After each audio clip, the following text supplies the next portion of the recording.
देहवरू के बसी के नइखे पिहिया कोरावा लेते नइखे रे सखी।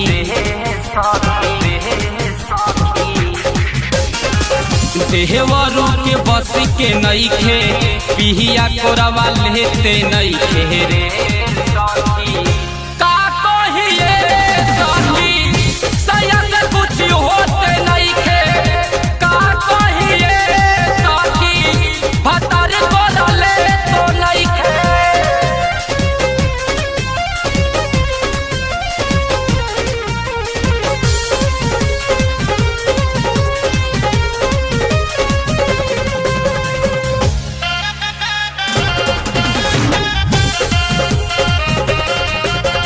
ननदो तो भैली खिलाड़ी उ तो खाली छाकेली दुआरी। सासू सवख में डूबल रहेली संभरे ना उनका से साड़ी। ननदो तो भैली खिलाड़ी उ तो खाली छाकेली दुआरी। सासू सवख में डूबल रहेली संभरे ना उनका से साड़ी।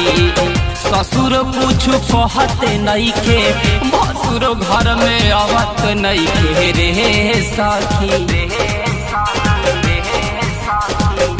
का कहिए सखी सया से कुछ होते नइखे।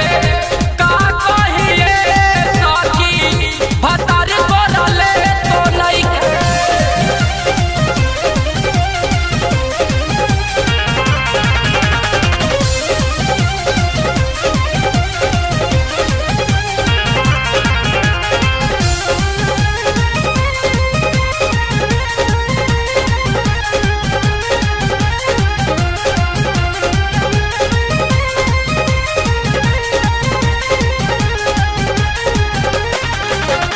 सुन कैले ओढ़ना बिछौना हमके बनौले खेलौना। गवना के जब से लियले रोता ओढ़ना बिछौना।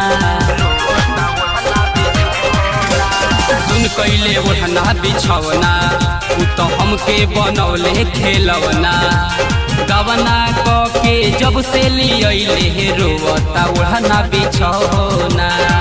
हमसे कुछ कहतो नहीं खे हाथ घुस तो नहीं खे रे सखी। का कहिए सखी सया से कुछ होते नहीं खे। का कहिए सखी भतर बोलले तो नहीं खे।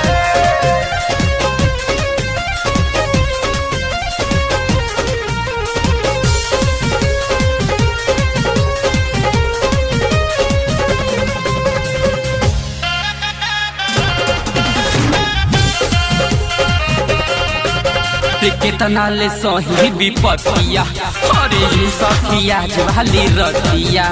सुनिल सौरभ जवानी के हमरो करे बड़ी दुर्गतिया। कितना ले सही विपतिया अरे सखिया जवाली रतिया।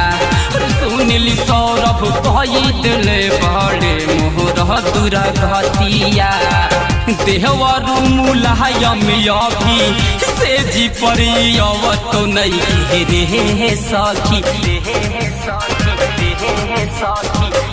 का कहिए सखी सया से कुछ होते नहीं खे।